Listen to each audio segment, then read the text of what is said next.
ativa cada vez mais e ele se prolifera e ele começa a se diferenciar. Isso só é permitido porque a partir da ativação eu começo a processar citocinas inflamatórias, que essa citocina ela vai ser dependente do antígeno que vai ter lá dentro.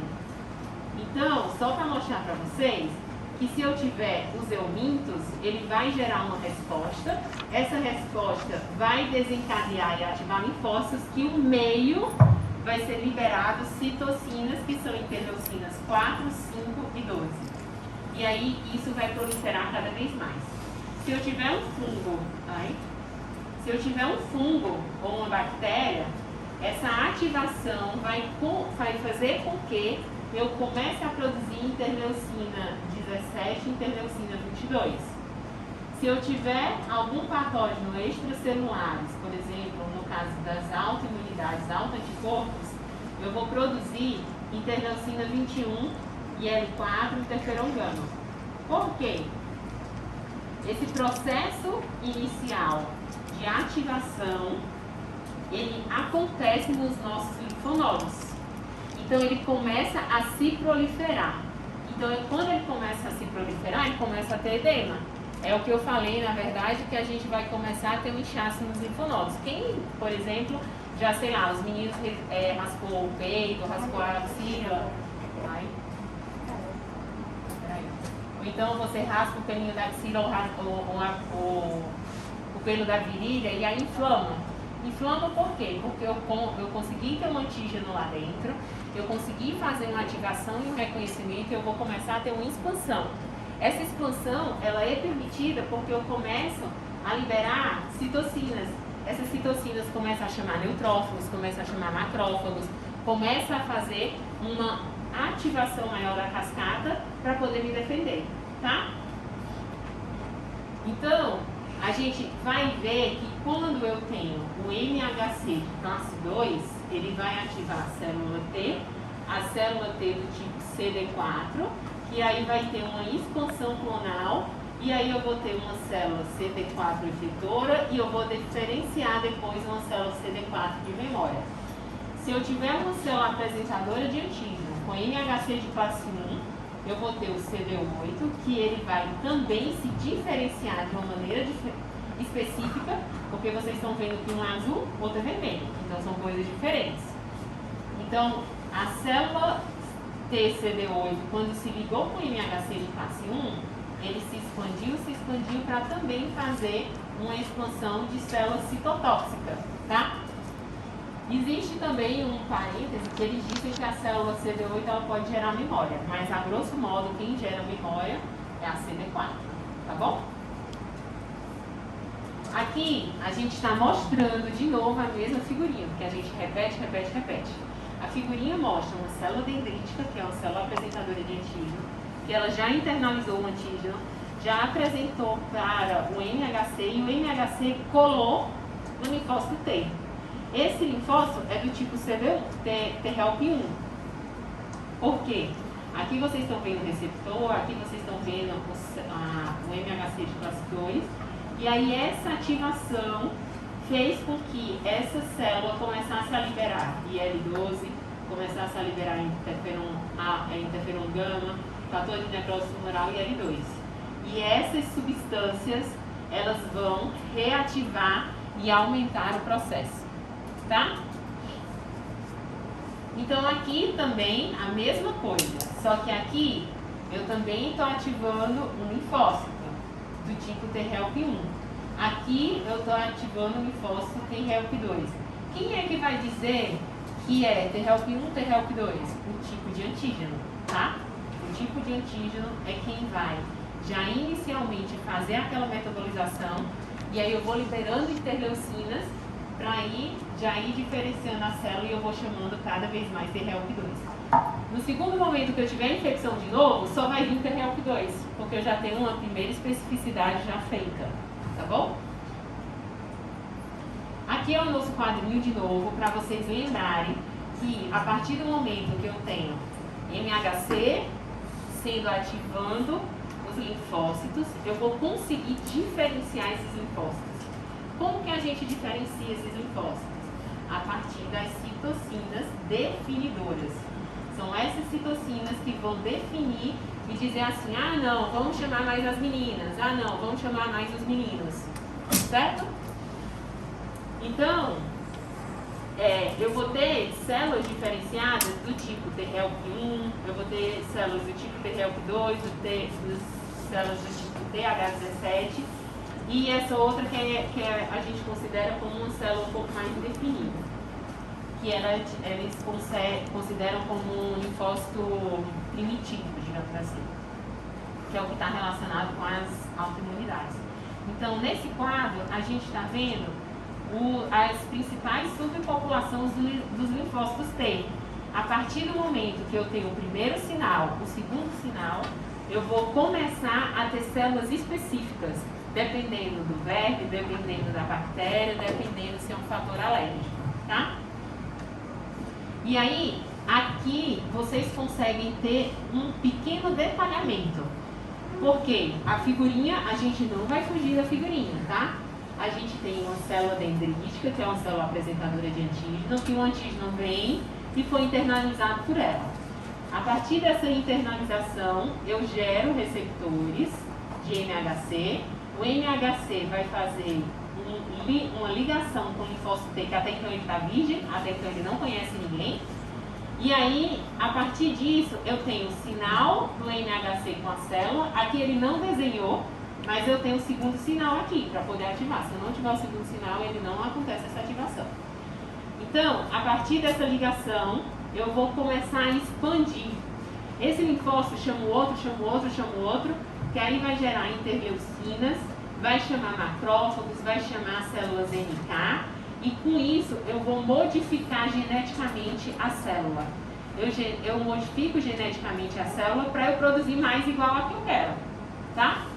Então, quem são os ativadores intracelulares que estão dentro do linfócitos T-help1? Eu tenho ativadores regulares do tipo STAT4, T-beta e STAT1. Então, eu faço a ligação. Essa ligação, ela permite modificação na célula, permite modificação do DNA da célula, tá? E aí essa modificação do DNA depende de enzimas lá dentro. Essas enzimas são as enzimas do STAT4, do T-beta e do STAT1. Por que isso é importante? Porque a gente consegue identificar que se eu tiver alteração apenas no STAT1, eu vou ter ausência de células T-help1, eu vou ter um tipo de imunodeficiência em cima do T-help1, tá? Eu não vou produzir esses linfócitos. Tudo bem? Então, aqui a gente já está falando da diferenciação celular do T-help2, que fatores de transcrição, enzimas transcritoras dentro da célula já são diferentes. Enquanto que no T-help1 eu vou ativar STAT3, STAT4, STAT1 e o T-beta, no T-help2 eu vou ativar um outro STAT e o GATA3, tá? E aí a partir do momento que eu consigo modificar DNA, eu consigo gerar células apenas iguais a elas, tá? Isso vocês vão ver também, aqui voltando, ó, o antígeno ele entra pelo epitélio, esse antígeno ele é internalizado, depois que faz essa ligação, ativa as células T. Como esse antígeno daqui já são os eumintos, eles na verdade vai ter uma interleucina diferente, porque foi um verme que já vai gerar uma outra substância naquele meio. E aí eu já vou amplificar a resposta, mas dentro do linfócito eu vou modificar o tipo de DNA que eu estou mexendo lá dentro. Que no caso o DNA vai ver as enzimas GAT3 e STAT6. Deu para entender? É um pouco confuso, mas na verdade a gente está detalhando um pouco mais essa amplificação para saber porque eu tenho um tipo de célula, para saber porque eu tenho um tipo de outra célula. Aqui também é o T-help17. E aí no ABAS a gente tem várias outras células. E em algumas doenças, em alguns artigos, a gente já conseguiu identificar laboratorialmente algumas células. Só que elas ainda não estão publicadas no livro. Se vocês forem pegar o ABAS, agora, a nona edição, que é em português, a última edição que tem em português, ela não fala, por exemplo, do T-HELP 22. Aqui, funções de outras células dos linfócitos T. Quais são suas subclassificações? Isso daqui é do ABAS, agora a 10ª edição, que foi saída, que só está em inglês. Então, o ABAS, ele fala do T-HELP 22, que são células que foram diferenciadas do linfócito TCD4 e que são produzidas a partir da liberação de interleucina 22, tá? E aí, ela age em trabalho com o T-HELP 17. Essa figura também é do ABAS, da última edição do ABAS, em que ele mostra aqui uma bactéria ou um fungo sendo apresentado por antígeno. Ele se multiplica e se prolifera, fazendo com que nos tecidos eu tenha um linfócito, eu tenho citocinas, e aí eu faço inflamação baseada em neutrófilos, eu chamo só neutrófilos. Nesse outro aqui, eu tenho uma permeabilidade maior da barreira. Por que isso é importante? Existem pacientes que têm asma. Quem é que conhece asma? Uma. Quem mais que conhece asma? 2, 3. Quem é que conhece bronquite? Bronquite, tá. Para os pacientes, bronquite e asma é a mesma coisa.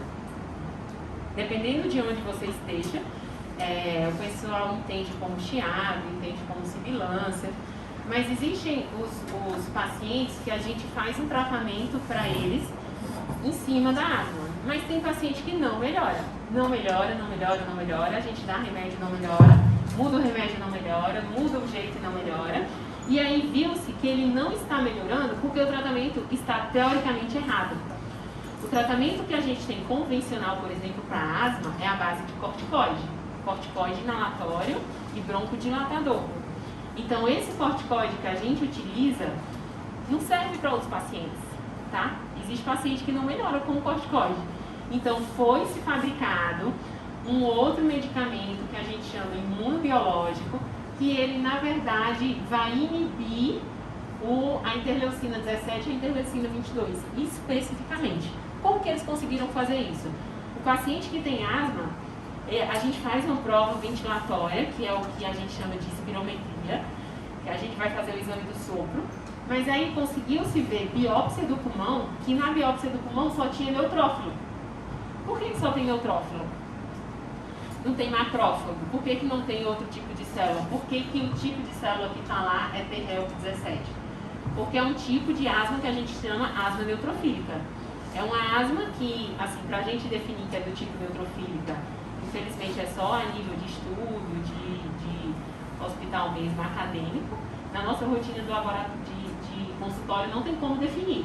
Mas às vezes o paciente que não está melhorando, a gente tenta uma outra alternativa, que é com imunobiológico, e ele melhora. Então a gente raciocina que seja talvez uma asma neutrofílica, tá? A outra importância, essa foto não ficou muito boa, no meu computador não ficou boa, aqui eu tô vendo que ficou pior, na verdade. É explicando outra doença que se chama dermatite atópica. Dermatite atópica é uma doença alérgica que a gente falou, inclusive, no nosso primeiro dia de aula, que muito bem explicado, na verdade. Quer explicar de novo pra gente? Em que a gente tem uma sequidão na pele, a pele fica seca, a gente tem eczema, a pele é tão seca que o paciente se coça, arde, vira ferida. Então, a gente tem alterações no DNA que faz com que a derme ela não seja estruturada da maneira que espera-se. Então, a gente tem a ausência de filagrina, faz com que a gente tenha uma perca de água e uma perca de gordura. E aí, o paciente fica num ciclo de inflamação em cima de inflamação. E a inflamação dele está em cima, está sendo ativada constantemente por T-HELP 22 e por T-HELP 17, tá? Então, você fica naquele ciclo de inflamação.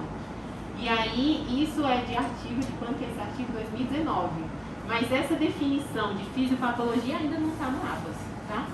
Então, não deu tempo ainda, o pessoal ainda... Eu acredito que no próximo tem um detalhamento maior. Aqui mostrando também que o paciente, dependendo do quadro clínico, eu tenho uma ativação maior ou menor de algumas células. Então, por exemplo, no paciente que tem essa dermatite atópica, principalmente as crianças, ela não tem tanto processamento de T-help1, tá? Enquanto que o paciente fica um pouco mais velho, dependendo da etnia, eu posso ter presença de T-help1. Mas aí a cascata começa a ficar muito intensa se eu nos pacientes que têm principalmente alergia, quando eu tenho T-help2. T-help2 é tipo muito... No Abas ele coloca como sendo ativado por vermes, mas as doenças alérgicas também conseguem ativar o T-help2. E o T-help2 ele consegue liberar muita citocina, consegue liberar muito neutrófilo, porque aí a ativação começa a ser muito maior no sentido de começa a gerar muito pus, começa a gerar muito eczema na pele também. Então, por isso que é importante a gente saber qual é o tipo de célula que está tendo. Na nossa rotina, a gente vai ver que o paciente não está melhorando, mas não está melhorando por quê? Será que o medicamento está errado? Pode estar. Será que a gente ainda não conseguiu ainda definir por que ele não está melhorando? Pode ser. Porque ainda, talvez a medicina ainda não tenha avançado. Essa parte do T-help17, que a gente tem uma asma neutrofílica, ele começou a ser definida melhor em 2016. Eu estava terminando a residência, e aí 2019. Estava terminando a residência, e no que estava terminando a residência começaram a definir já ter um tratamento um pouco mais específico. Que aí a gente tem o dupilumab, a gente vai ver os imunobiológicos, tá? E aí o paciente não melhora, a gente não tem tratamento e precisa a ciência evoluir em cima disso, e precisa de um tratamento muito mais específico.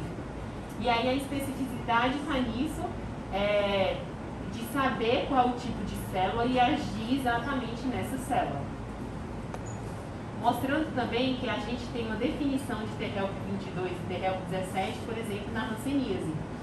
Essa foto, aqui ó, na hanseníase, você também a gente trabalha com os nervos e trabalha também com o epitélio, mas aí o tipo de célula que está diferenciando na fisiopatologia também é T-help17 e T-help22, tá? E aqui, a grande importância da gente lembrar que existe o primeiro sinal e existe o segundo sinal. Esse primeiro sinal e o segundo sinal só acontece da primeira vez, quando a gente tem um linfócito naive. A partir do momento que a gente já começa a ter uma especificidade, a gente já tem aquele sinal pré-pronto, eu já tenho meio que uma memória. E aí eu começo só a fazer expansão clonal. E aí, para lembrar para vocês que a gente tem o MHC, tem o antígeno e tem o receptor da célula. E aí, a gente tem também o co-estimulador. O co-estimulador, que é o segundo sinal, aqui está o B7, com CTLA4. Aqui tem o CTLA4 e também tem o CD28, que é o que a gente foi naqueles linfócitos. O que acontece? Quando o nosso sistema imunológico, assim como na endócrino, vocês vão ver na endócrino também, a gente tem sempre um sistema de ativação e regulação. Eu tenho que ativar e eu tenho que frear aquele processo para não ir de uma maneira tão exacerbada. Mas acontecem os erros que eles se exacerbam. Mas eu preciso controlar. Uma maneira de controlar esse segundo sinal é o CTLA4. Naturalmente, o B7 ele vai ser ligado com o CD28. Então, eu tenho o primeiro sinal, eu tenho o segundo sinal. Mas a célula, a natureza fez uma forma com que eu consiga barrar, que é o CTLA4. Se eu colar o CTLA4 de maneira muito específica no B7, eu não consigo fazer o segundo sinal. E eu não consigo fazer o segundo sinal e eu não consigo desencadear uma expansão clonal, tá? E por que isso é bom? Porque às vezes o antígeno que está aqui dentro, que ele é processado todo dia, às vezes é o meu antígeno, é um antígeno próprio. E aí o CTLA4 diz assim, ó, isso não é para expandir, isso não é para agir. Então a gente vai dar um parado porque essa célula é dela, porque senão você vai ter um ataque contra você mesmo. Então o CTLA4 vai lá e vai. E a gente também pode fazer um remédio que tem CTLA4. Quando a célula está lá se multiplicando, eu não quero que faça o sinal, existe um remédio, que é um remédio oncológico, que eu barro lá aquele sinal e eu faço com que a célula pare no meio do caminho, tá?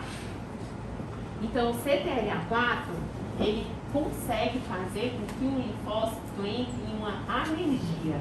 Então que ele não fica elétrico para não proliferar. E aí faz com que eu faça um sinal negativo, que eu bloqueio toda a ativação, tá?